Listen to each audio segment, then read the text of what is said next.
What's up, Facebook family? Coming at you live today with a video on nutrition. So this is a subject that's near and dear to my heart.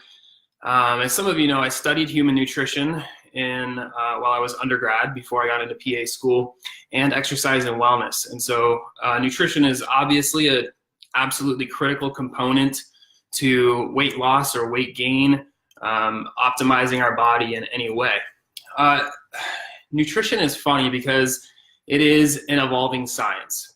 And in truth, I guess any science is evolving, but nutrition especially is an evolving science. Many supplements are not regulated by the FDA.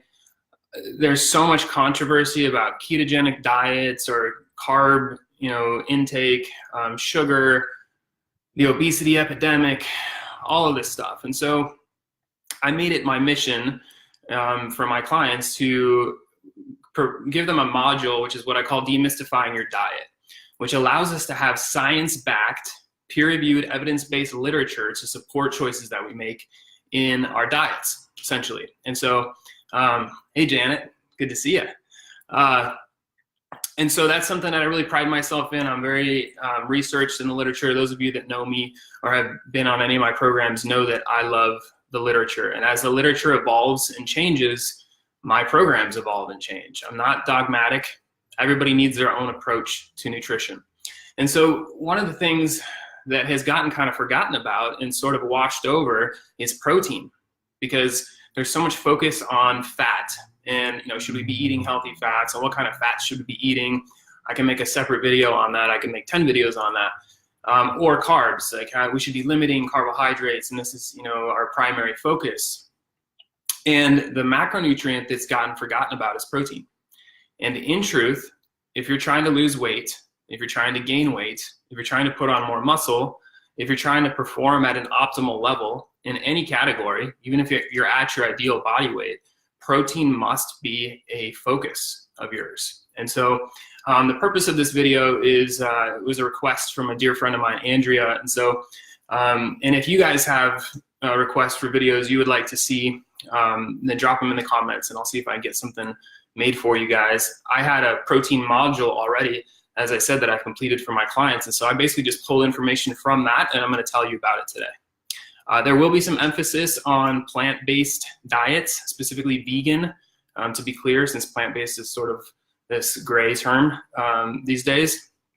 Andrea is a vegan and was requesting some more information on protein requirements and stuff like that for vegans. And so we'll get into some of that as well. And we're going to clear the air about a couple of things that are misunderstood about protein. All right, so get straight into it. How much protein do we need every day? And this is something that has evolved a lot in the literature. And so before, when we were taught in school, we needed 0.8 grams per kilogram of body weight for protein.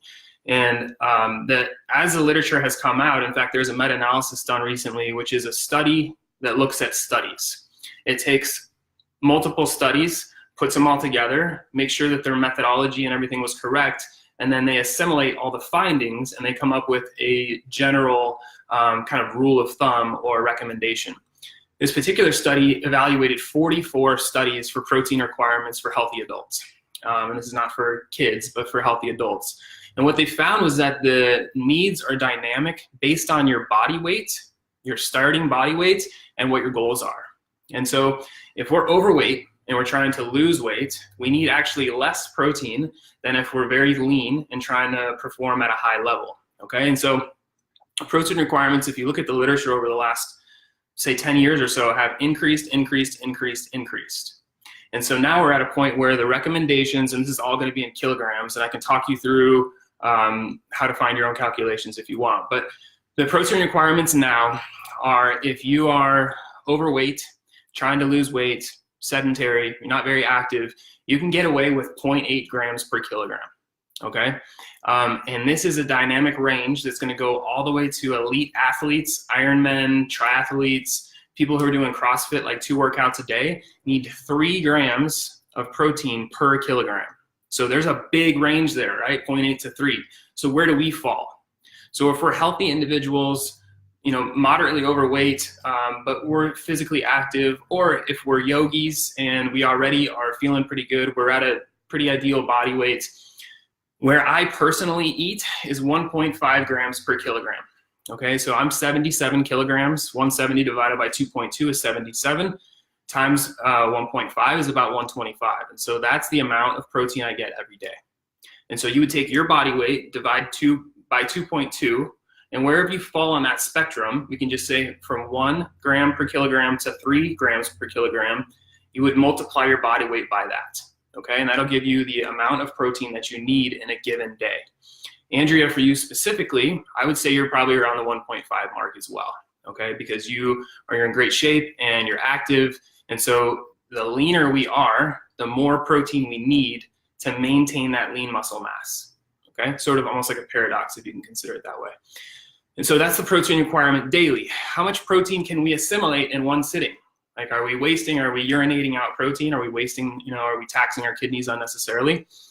And so, again, the literature is very clear about this. You can metabolize and assimilate and actually use 0.4 grams per kilogram. So again, you take your number, your weight divided by 2.2 and multiply that by 0.4. For me, that number I think is somewhere in the 30 grams range, 30 to 35 grams range, if I remember correctly. And so I shoot for 30 grams of protein per meal with an end goal of 120 grams for the day, okay? And so take your weight divided by 2.2, multiply it by 0.4, and that's how many grams of protein you can assimilate in one sitting. And this is all evidence-based, okay? And then the really important thing getting into some of the misconceptions about protein. So the first thing, is there an anabolic window? And this is something that when I first started training 10 years ago, it was like I brought protein with me to the gym so that I could actually have protein as soon as I got done with my workout, I could down it. And the protein window, anabolic window, in short, doesn't exist, okay? So it's a misconception. What is really important is that we get protein throughout the course of the entire day. And so broken up into meals. You do have roughly a 2-hour window before or after exercising that it is ideal for you to have some food, okay? The other thing is that we need to have a bunch of carbs right after we work out to spike our insulin, to shuttle the nutrients into the muscles, and that's also not shown in the literature to be true. And so what you should eat after you work out, we do want to avoid pretty heavy fatty meals after working out. So we want to have focus on protein and carbs, but it doesn't have to be right after. And it doesn't have to be in the form of a protein shake. You can just have a healthy meal within a couple hours after your workout and you're good to go, okay? The other thing is, so there's a couple of misconceptions, and then the other one is that eating this much protein is going to be bad for your kidneys. And unless you have existing kidney disease that is qualified and you are cognizant of your numbers, there is no harm whatsoever in eating this much protein, okay? So another misconception. And so if you do have kidney disease, I would definitely talk to your doctor before you try to increase your protein requirements. Obviously, I can't get into any of that stuff. I can actually check your numbers if you want. I have a med spa here in Scottsdale. For those of you that are local, we can check your numbers, see where you're at. We can even check your macro and micronutrient ratios to see if you need like vitamin D or magnesium or whatever. Totally different topic for a different video. But as a general rule, unless you have failing kidneys, you're fine to eat this much protein, okay? And then the other misconception, and this is big for plant-based individuals and vegans, is that we need to have complete protein. And that animal sources of protein are complete, but plant sources are incomplete. And by and large, that's very true. We do have complete protein sources from things like chia seed, hemp seed, buckwheat, some soy, plus minus in the literature there. But by and large, most plant sources of protein are what are called incomplete. And what that means is they don't have all of the essential amino acids inherently inside of them. And so for a while, we were like, oh, we have to combine, this food with that food when we eat so that we're making sure we get all of the the amino acids that we need to build these building blocks in our body, and that simply is not true. So if you eat the same source of protein, if you're vegan, and you eat the same source of protein over and over and over again, then yes, you're gonna have an incomplete amino acid profile. And so that is something that can be problematic. But if you're a healthy vegan and you're eating a good variety of foods, you will get all of the amino acids that you need, and they don't have to be paired in the same meal, okay? So don't stress out about that too much. Make sure you just get a good variety of protein sources if you're vegan, so that you're getting all the amino acids that you need. What is more important in the literature that we see very clearly is a specific branched chain amino acid that is essential, meaning our body cannot make it. There are 9 of these essential amino acids. One of those is called leucine. Leucine is the metabolic switch. It is the anabolic switch. And so for muscle protein synthesis, it requires leucine to be present. The problem with vegan diets is that not many plant sources have a high amount of leucine. Okay, and so that's where a lot of people kind of fail when they're trying to get protein intake from plant sources. And an exception to this rule are soy or soy-based products do have a good amount of leucine. In general, if you're vegan and you're trying to get 100 grams of protein a day, it's going to be much more challenging for you because of the amount of protein that is in food. And so you would need 3 cups of beans, 3 cups to equal 3.5 ounces of beef to get that amount of protein. And so it will be inherently more challenging for you. What I would suggest is some kind of supplementation, a protein powder of some kind. I use Garden of Life. I can maybe link it here. The thing I like about Garden of Life is it's raw, it's organic, and it has the actual amino acids listed on the back. And so you know what the content of amino acids are on there, and it has a good amount of leucine. So leucine requirement to turn on that muscle protein synthesis is about 1 gram per meal if you're young and healthy. And then as we age, we get less proficient in metabolizing nutrients. And so it becomes more like 2 to 3 grams. And so based on your age, if you really have goals of putting on muscle or staying lean or optimizing your body in any way, you want to be mindful of leucine, okay? And so with that being said, if you are vegan, I would say eat protein throughout the entire day. Make sure you have a good intake of leucine. And in this one case, I would recommend making sure that you do have, I would supplement with protein, something that has leucine in it, and or if you need branched chain amino acids by themselves, then in this one case, I would recommend you do that. For most people, the more that we separate protein into its individual constituents, the less efficacious it is overall. And that makes sense, right? We want to eat healthy whole foods.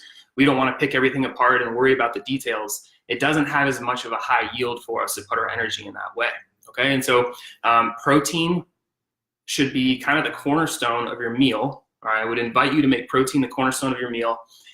Spread it out throughout the day. Make sure that you're getting enough leucine in your meal so that you're able to turn on that metabolic switch.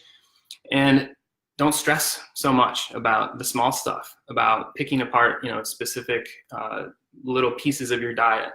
Eating healthy whole foods is really the way to go. And this is going to be different for everybody, obviously. I can't offer too many more recommendations for individuals on this type of level, just based on the fact that we're all so different. And if you're interested in a personal plan, that's something that we could talk about. You could message me and we could do something like that. If you're local and you want to have your blood checked out and you want to see how your micronutrients are, just about any kind of functional blood panel you can dream up, I can do. And that's for local people here in Scottsdale at my med spa, okay? But otherwise, yeah, focus on healthy whole foods. Andrea, I hope that answered your question. And if anybody watching has any other questions about nutrition, my big ones are nutrition, hormones, movement, and mindset. And so anybody has any questions, feel free to message me, drop them in the chat box there, and we'll get you supported. So you can lose the weight, gain the weight, optimize your body weight, whatever it is that you want to do, we can get you there. All right. Hope this video was helpful for you guys and you guys got some support from it. If you have questions about the calculations or whatever, just let me know and we'll go over them together and make sure that you get yourself into a successful position. All right. Awesome. First of, I think what will be many demystifying your diet videos. This is a big one. And so got protein out of the way. Until I see you guys again, take care. All right.